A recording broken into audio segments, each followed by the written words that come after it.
Bienvenido, Pablo Guelli. No sé si lo estoy pronunciando bien o Perfectamente. bien, fantástico. Bueno, bienvenido a este vivo de Quinoa TV. Todos los domingos a esta hora siempre conversamos con alguien de las películas, digamos, directores, actores, actrices. Y bueno, esta semana estamos estrenando tu película, Nuestra bandera jamás será roja, que es un documental sobre los medios de comunicación en Brasil, para decirlo muy sucintamente. Y bueno, tú eres el director y entiendo que también guionista de la película, Sí, efectivamente. efectivamente. Bueno, queríamos conversar contigo. En primer lugar, bueno, entendemos que es una película que nace de la necesidad, ¿no? De hacer algo, de participar y de denunciar de alguna manera una situación muy compleja que se vive ya hace tiempo, digamos, no es algo nuevo, ni en Brasil ni en ninguno de los países latinoamericanos, pero sí creo que se hizo muy aguda, ¿no? La crisis de los medios de comunicación en los últimos años. Y bueno, contanos un poco, si querés, te paso la palabra para que nos cuentes cómo nace el proyecto. Entiendo que vos venís del periodismo, así que estaría bueno que nos cuentes un poco tu camino, ¿no? De cómo llegaste hasta esta película que estamos pudiendo ver ahora. Ajá. Pues muy bien, encantado de estar aquí. Gracias por la invitación. Buenas noches a todos y a todas que están escuchando. Pues sí, como has comentado, soy periodista. Entonces empecé la carrera como periodista. Empecé trabajando en radio. Luego trabajé en periódicos aquí en Brasil y me fui al extranjero donde fui unos años corresponsal. Y estuve muchos años fuera y eso me permitió como entender la prensa mundial, un poco cómo funciona, ¿no? El punto de vista padronizado, común, que todos tienen una visión parecida de algunas cosas, ¿no? Y cuando volví a Brasil en 2008, 2000, ya no me acuerdo, 10, entonces empecé a fijarme un poco mejor en la prensa local, en la prensa brasileña, que tiene, la característica de estar muy concentrada en las manos de pocas familias, ¿no? Como en toda Sudamérica, por la Mm. cuestión colonial, por la cuestión de las oligarquías locales, pues la cultura, la historia ha creado ese tipo de desequilibrio en la sociedad, ¿no? Entonces esa desigualdad en Brasil se ve de manera muy importante, gigante, como en ningún otro país que yo he conocido en 10 años trabajando como corresponsal. Entonces eso aquí me llamó mucho la atención porque aunque la prensa representa, pues un poco, son como un poco, sobre todo los portavoces de los dueños del dinero, por así decir, ¿no? Con la excepción de alguna prensa, pero el mainstream representa el capital, son los portavoces de aquel sistema. Entonces eso en Brasil me di cuenta que era mucho más fuerte que en otros lugares, o tan fuerte como a lo mejor. El New York Times también creó la mentira del Irak para que los Estados Unidos invadiesen el Irak. Era todo mentira, lo publicaban y era todo mentira. Entonces, pero aquí en Brasil es tan fuerte igual la cuestión de la concentración y la cuestión de la manipulación y eso me llamó la atención. Entonces empecé a crear como estudiar más a fondo y fui pues como creando un guión, colectando datos, informaciones y fui estructurando la película. Genial. Y por qué te decidiste hacer un largometraje, ¿no? Porque viniendo del periodismo podrías haber elegido otros formatos, incluso escribir un libro, no sé, hubiese sido como más, va, no sé si hay algo más cercano. El cine toma siempre de muchos cauces, pero por qué hacer una película, ¿no? Hoy en día, eh, por qué tomaste esa decisión? Yo ya venía trabajando con películas algún tiempo, con documentales, había estudiado cine documental, siempre me gustaron las películas y yo no soy para el mundo académico, he estudiado relaciones internacionales, pero el academicismo a mí no me resuena, por así decir, no, y sin embargo las películas yo creo que transmite por la emoción. Una persona puede informarse viendo, asistiendo a un documental de la BBC o leer una información en El País, pero lo que le va a cambiar la vida será el sentimiento, la sensación que tiene al salir del cine, por ejemplo, o leer un libro muy bueno. Pero un libro sobre concentración de medios de comunicación no te diría cómo ser exactamente el pequeño príncipe, ¿sabes lo que te digo? De manera que la película me pareció algo más interesante desde el punto de vista de movilizar a la gente, de impactar a la gente. Claro. Y contanos un poco, porque bueno, acá en Argentina se vive una situación similar, creo que en toda Latinoamérica debe ser un paisaje similar en cuanto a concentración y cómo, qué hacer, ¿no? Para enfrentarse a semejante monstruo que actualmente son los medios de comunicación, el poder que concentran, la efectividad que tiene la comunicación. A mí lo que me llamó la atención, lo primero que me llamó la atención es el universo de periodistas que vos entrevistás. Muchos son de lo que llaman prensa libre en Brasil, ¿no? Me gustaría que cuentes un poco cómo es ese mundo en Brasil, el de la prensa independiente, ¿no? Ah, bueno, eso la película muestra muy bien, es un mundo aparte. Incluso dos o tres de ellos lo dicen claramente, periodistas con bastante experiencia profesional y dijeron, la prensa alternativa, ¿no? Vamos a llamarla de prensa alternativa en Brasil es muy fuerte, de las más fuertes del mundo. Porque todos los países en construcción pues tienen cosas que hay que construir básicamente, ¿no? No es como Europa o Estados Unidos que está todo muy montado, está todo, ¿no? Y ya han robado lo suficiente de todo el mundo y destrozado todo, entonces lo tiene más controlado.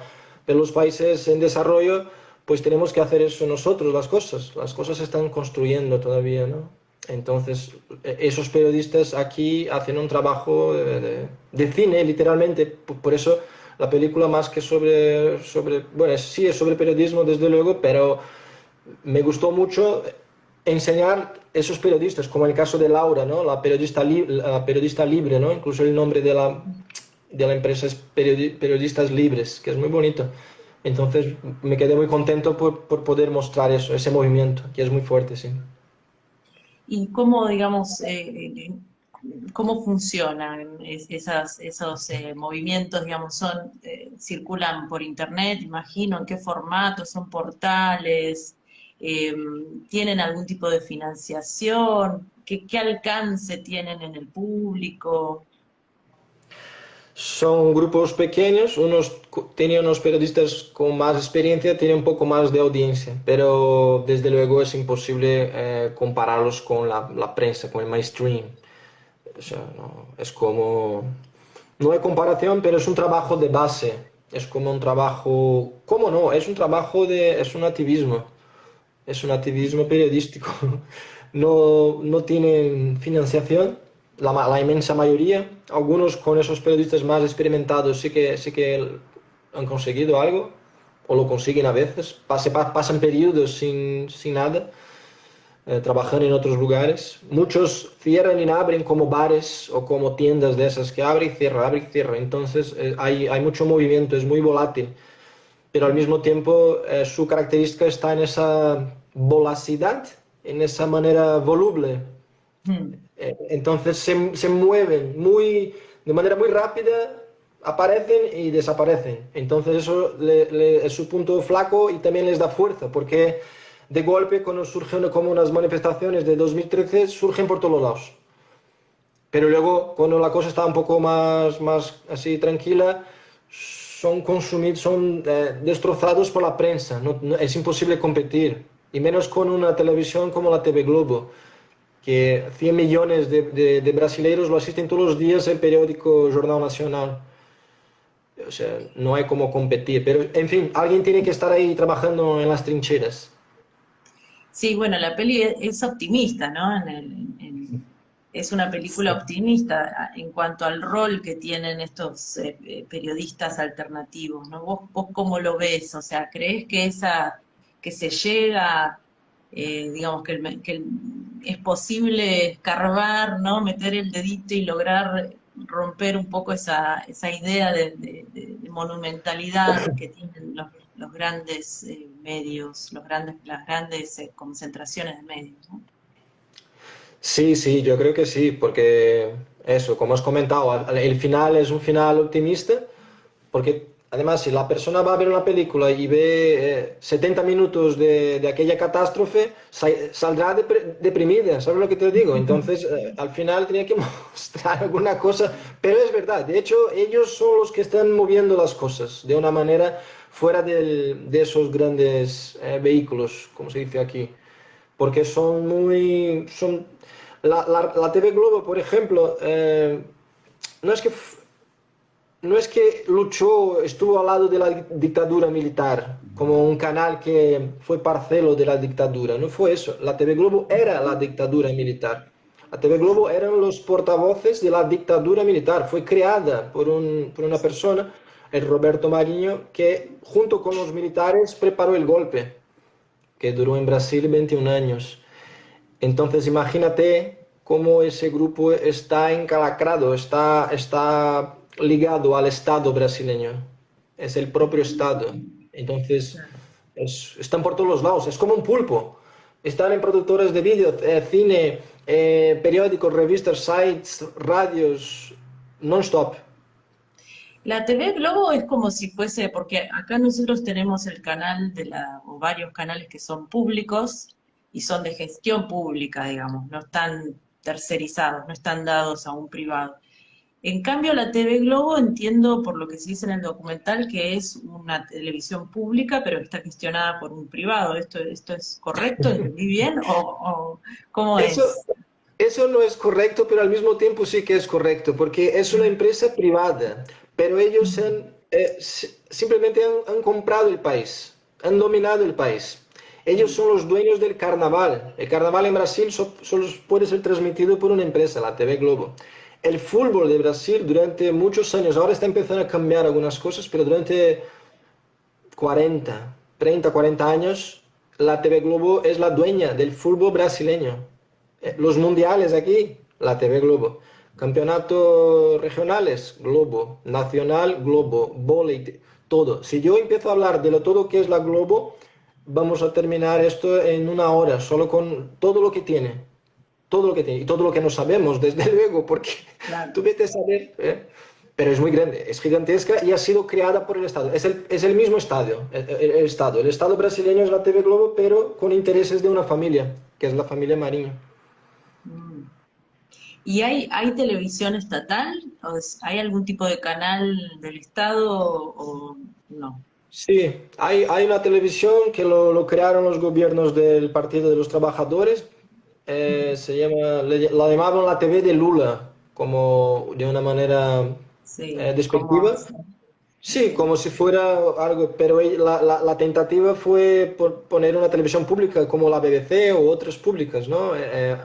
Separada del Estado, ¿no? Pero Sí, que por eso, supuesto depende también de los vaivenes políticos del país, pero por lo menos, por momentos, al menos, son canales donde de repente puede circular algo diferente de lo que es el poder netamente claro, económico, ¿no? sí, Y efectivamente. actualmente sigue existiendo esa televisión pública. Sí, sigue existiendo, pero como puedes imaginar, si sabes algo de lo que está pasando aquí, ha sido completamente destrozada y direccionada para la guerra política, que en Brasil ya viene desde los años 2000. Desde que el PT llegó al poder, Mm. empezaron una guerra política. Pero tampoco es exclusividad de Brasil. Todos los países con las redes sociales e Internet, los políticos están usando más para dividir. Es un momento de mucha polarización, entonces está en todo el mundo. Pero eso me he perdido. ¿Qué decía? De la Sí. polarización. No, no, no, está bien. No me acuerdo bien a dónde ibas. Yo Estamos. te había preguntado si actualmente sigue existiendo esa televisión pública y Ah, que sí, claramente en la actualidad está totalmente vaciada eh, sí. y un poco entonces para retomar la película vos la terminaste en el 2010 En 2019, Lo 19. terminamos, sí, y se estrenó el año pasado, el final del año pasado. Y llegó, se estrenó, se pudo estrenar presencial, digamos, ¿tuviste la oportunidad de encontrarte con el público o más o menos? Solo una vez en Río, en Festival de Río, fueron 3 días en cine, 3 días, y fue súper guay, porque fue como la pantalla grande y la película. Yo solo había visto en ordenador, un día hice una exhibición para unos amigos en una pantalla en la productora, pero no la había visto en el cine y con gente, pero solo 3 veces. Iba a volver ahora en Argentina, en el Festival de Cine Político Argentino. Ah, genial. Se va a estrenar el día 20 allí y en teoría iríamos todos los directores y habría público y tal, pero al final por el COVID todas las cosas han cambiado mucho. Entonces yo creo que mi experiencia en la pantalla grande te ha sido esas 3 noches gloriosas. Bueno, pero por suerte lo pudiste hacer, porque además la película Así, tiene, además, bueno, obviamente que es una película que tiene mucha palabra, ¿no? Y es densa de contenido, pero además tiene, bueno, muy bella fotografía, tiene también un trabajo de animación muy lindo en los créditos, toda la presentación de la película, y además tiene una música muy buena, que es realmente muy sí, movilizante y te carga de energía, ¿no? sí, Aparte de que da mucha bronca, lo que vemos es como que en la música te da como ganas de hacer algo, ¿no? Así que sí. bueno, me alegra que la hayas podido ver en la sala. ¿Cuál fue la respuesta en Río del público, ¿no? Porque ahí me imagino que el público local lo debe vivir con mucha intensidad. Sí, siempre les gustó mucho. Eh, la reacción siempre fue muy buena del público. O sea, yo me quedaba observando, ¿no? Como director iniciante ahí mirando, ver que la gente creía, que pensaba de tu película y veía que les interesaba porque buena parte por lo que has comentado de la música, porque la película en sí es un documental con 20 cabezas hablando, pero la música fue creada por un tío aquí de Brasil que se llama André Abujamra y es un músico muy bueno, muy famoso. Fue el músico que más compuso bandas sonoras para películas brasileñas, como 50 o 60, un montón. Y él básicamente es un genio, entonces es un genio. Yo no he trabajado con muchos genios, pero él se ve que es un genio, se nota. Y entonces la música fue lo que lleva la película, le da emoción, le da un poco de humor, tragedia. Entonces yo cuando vi que tenía una música muy buena, pensé la película en 3 actos, como 3 actos aristotélicos, de una presentación, conflicto y resolución. Claro que la historia obedece la orden de los factos, de los hechos, es un documental, pero yo busqué ese tipo de situación para que la gente se interesase. Si no es 20 personas hablando durante 1 hora y 72 minutos, no, ni Cristo lo quiere ver. Pero en fin, la música No, ayudó pero bastante. se ve y es muy llevadera y en realidad te va atrapando como el argumento, lo que se va contando, ¿no? Sí. Contanos un poco cómo fue la producción de la película, porque también entrevistás a Noam Chomsky. Esto es como fabuloso. Y, y bueno, contanos un poco cómo la pudiste hacer, ¿no? ¿Qué apoyos tuviste o cómo la llevaste adelante, digamos, la película? La película yo la probé con una cadena aquí de Brasil, la Cine Brasil TV, que es una plataforma online que también que vende los contenidos para Amazon Prime, para Google, para iTunes. Entonces es una plataforma que trabaja con esos canales, esas cadenas más grandes. Y les propuse ese documental. El primer proyecto, el primer nombre era El país de los 6 Berlusconis. La película se llamaba El país de los 6 Berlusconis. Pero ¿Por qué entonces con el seis tiempo, Berlusconis? O sea, ¿Berlusconi por seis o hay seis figuras que vos podés identificar como Berlusconis en Brasil?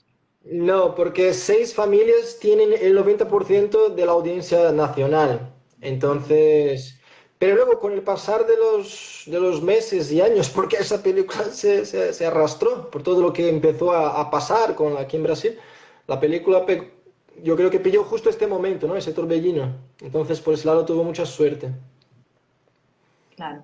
Vos te referís a las manifestaciones que hubo En eh, 2013, sí. 2013, Sí, claro. entonces la cosa empezó a cambiar muy rápido y claro, yo a medida que hablaba con los entrevistados me daba cuenta de algo que ya lo sabía, pero en las ganas de hablar sobre las familias que detienen el poder mediático en Brasil, se me olvidó de algo que lo vemos todos los días, que de hecho solo hay un Berlusconi, que es la familia Mariña. No hay seis, no es justo, no es comparable. Entonces me di cuenta de que eso no había ningún sentido. No puedo poner seis Berlusconi, sino que uno de ellos es la Globo. Ofusca a Claro. todos los demás con años de distancia, pero muy, muy lejos. Y al mismo tiempo estábamos en las elecciones de 2018. Después del golpe de 2016, Brasil entró en un proceso fascista muy polarizado, con gente de izquierda y derechas, posiciones muy marcadas, muy fuertes.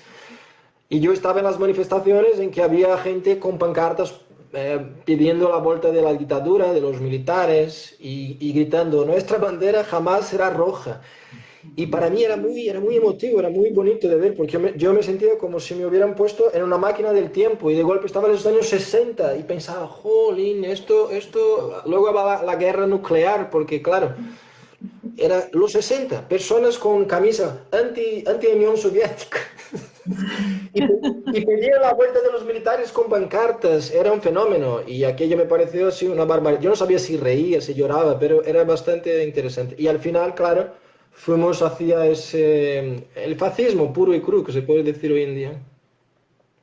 Sí, que Sí, está no sé si, tan, no sé si he respondido, me he enrollado mucho, pero creo que he respondido. No, no, no, está muy bien, está muy bien. ¿Y cómo llegaste a Noam Chomsky? Esa es un poco la frutilla del postre.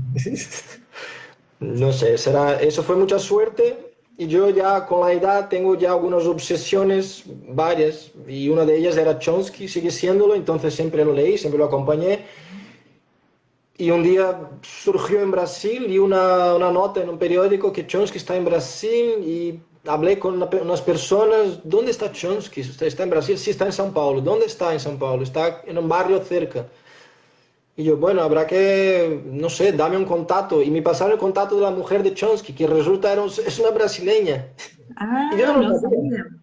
Y yo no sabía. Y me contestó y dijo, mira, Pablo, en portugués, dijo, no sé, Chomsky no está dando entrevistas, no está concediendo entrevistas, ya está cansado y no sé qué, pero me ha gustado mucho tu proyecto, que en aquella época estábamos empezando a filmar. Y el proyecto era el país de los seis Berlusconis. Y entonces dijo, me gustó mucho el proyecto de los Berlusconis. Si quieres, puedes hablar con él durante media hora. Y fue eso la historia. Qué bien, qué gusto que te diste, Pues sí. realmente, un maestro. Y bueno, entonces la película se estrenó en 2019. ¿Cómo es la situación ahora? O sea, justo después vino la pandemia que complicó todo. ¿Nos podés hacer como un capítulo nuevo de cómo sigue la historia? Si está más o menos igual, si ha empeorado. Pero la historia en el caso de los medios de comunicación, si siguen. Sí, o sea, ¿cómo está la situación social en Brasil? Digo, ahora la Ah, pandemia sí. complicó todo un montón, ¿no? Que justo en ese momento había en muchas ciudades, en Chile, en Colombia, muchos lugares donde de repente había empezado a despertarse algo, ¿no? Que es un poco lo que estamos necesitando y bueno, y la pandemia Ah, vino sí. a interrumpir eso.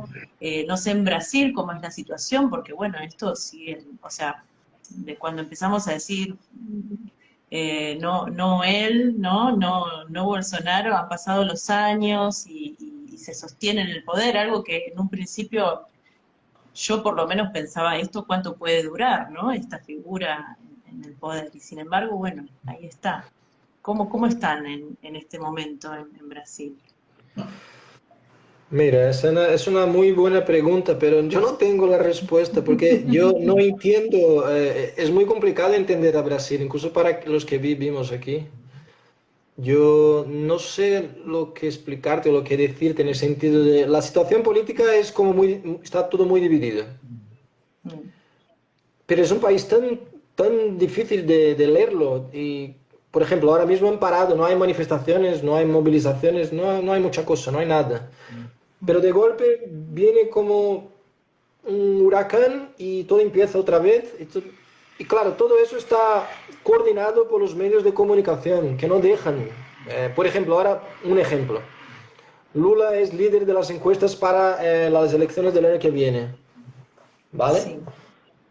Tú no vas a ver Lula dar entrevista a ningún periódico ni a ninguna cadena de televisión.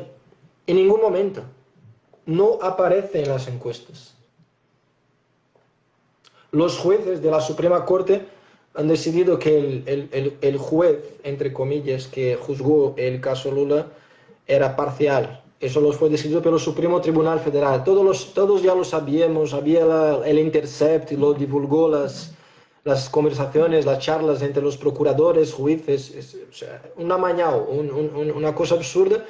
Lo condenaron por una cosa muy absurda. Y yo no soy petista, lulista, ni de algún partido político. Eventualmente he votado en el PT, como también en el PSDB, que es la oposición de aquí.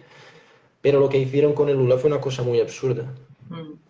O sea, que luego los años lo van a mostrar. Ya van ahora a empezar a mostrar, en fin, que eres líder de las encuestas para el año que viene. No sale en la prensa. Tú no ves eso en la prensa. Eventualmente en Bueno, algún website, en algún de esos claro. periodistas alternativos lo ponen tal, pero tú no ves eso en el periódico de Globo, por ejemplo. Bueno, Entonces, no eso se es sabe. interesante porque apoya un poco tu idea optimista, ¿no? De que hay, por más fuerte y entrecerrado que sea el mundo de los medios de comunicación, hay algo que pasa que pasa igual, ¿no? Porque digo, si está liderando las encuestas y no aparece en ningún medio de comunicación es porque hay cosas que circulan por otros canales, ¿no? Por suerte, si no sería Sí, imposible como romper esa situación. Eh, sí, y es bueno, ¿y verdad, sí. tenés ahora planes a futuro? ¿Estás pensando en algún otro proyecto? ¿Qué estás haciendo? ¿Estás trabajando como periodista? ¿Estás escribiendo? No, hace mucho que no trabajo ya. Bueno, siempre seremos periodistas todos, ¿no? Que nos hemos formado y trabajado en periodismo. Pero ahora estoy haciendo una serie sobre cannabis medicinal, sobre óleo de cannabis. Es una serie de, bueno, todavía es que no puedo hablar de la serie, de plataformas y cosas, pero estamos empezando a filmar ahora y será para Brasil, lo vamos a divulgar como desde el punto de vista medicinal, sin entrar en cuestiones que si el tráfico, que si es crimen, que si el ese, que si el otro, la cuestión medicinal de la planta, la cuestión sagrada de la planta, por así decir. ¿No es legal actualmente en Brasil el uso medicinal del cannabis? No. Los diferentes gobiernos están intentando siempre, porque Brasil es ese país tan peculiar, entonces la cosa cambia mucho y lo vienen intentando desde hace unos tiempos, pero ahora la cosa está en una situación impresionante, que es como si estuviera legalizada para una determinada clase social. Mm, Los que tienen dinero para pagar, no sé cómo en español, el habeas corpus, es como un permiso temporal para que aquella persona que está enferma pueda plantar cannabis y hacerse el óleo, el aceite, mm. en el caso. Sí, no, aquí no se llama así. Aparte, bueno, recientemente, hace 2 meses, o no, bueno, un poco más, se legalizó el uso medicinal finalmente, Sí, con limitaciones, por supuesto que hay toda una reglamentación, pero bueno, se pudo avanzar un montón. Pero claro, como que aquí lo que a veces aparecen son figuras políticas que no se entiende bien lo que quieren decir, pero que fumar un porro en Palermo, que es un barrio cheto, un barrio, digamos, de clase media alta, está sí, bien. En cambio, fumarlo en una favela es un horror o una cosa que no se termina de entender bien el concepto, pero han hecho ese tipo de declaraciones como que hay cierta diferenciación entre quiénes pueden consumir y quiénes no, o en qué lugares estaría bien o mal visto. Eh, Quizás algo de eso también se pueda ver ahí en Brasil, ¿no? Ah, sí, mucho, mucho. Es como la serie, incluso vamos a intentar mostrar bastante eso, ¿no? Como los condominios cerrados de lujo pueden plantar y pueden tenerlo, y si eso lo plantan en una favela, a la cárcel y durante muchos años, Mm. porque, porque es eso, porque así funciona el sistema Claro, funciona de esta claro, porque manera, en un entonces. caso se lo interpreta como recreación, como algo inocente, y en el otro caso es narcotráfico, ¿no? Y entra dentro de toda una catalogación totalmente Sí, demonizada, que seguramente el narcotráfico es transversal en todo caso y no es algo localizado en un barrio claro. de una manera tan simple, ¿no? Así que bueno, Pablo, no sé si querés agregar algo más sobre la película, algo que No, quieras. solo quería decirte las gracias y a Quinoa TV por exhibirla, por hablar sobre ella. Quisiera agradecer también a los organizadores del Festival de Cine Político de Buenos Aires. La van a estrenar en el sábado que viene, el día 17, creo. Sábado por la noche. Bien, sí, que es Entonces, un día particular acá, el 17 de octubre, no sé si ¿por sabes. qué? Porque es el Día de la Lealtad, es una fecha muy significativa para el peronismo. Ah, Y bueno, sí. cae justo domingo, sí, sí, sí, bueno, un día especial. No, Ah, qué guay.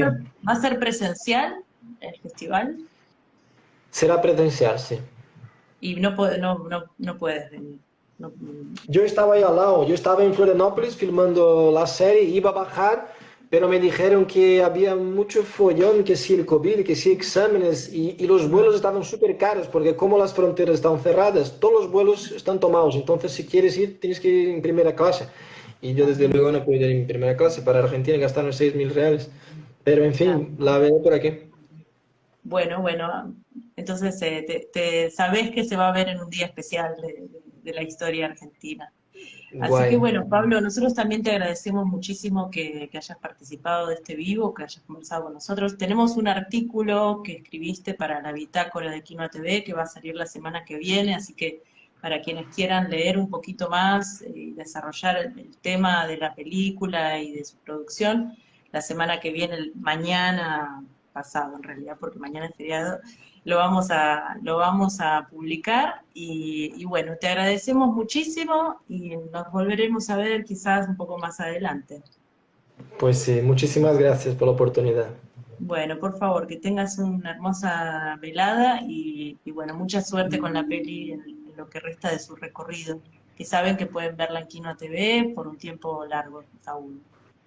Vale, gracias Gisela, muchas gracias. Muchas gracias a vos. Hasta Adiós. luego, gracias, Hasta saludos luego. a todos.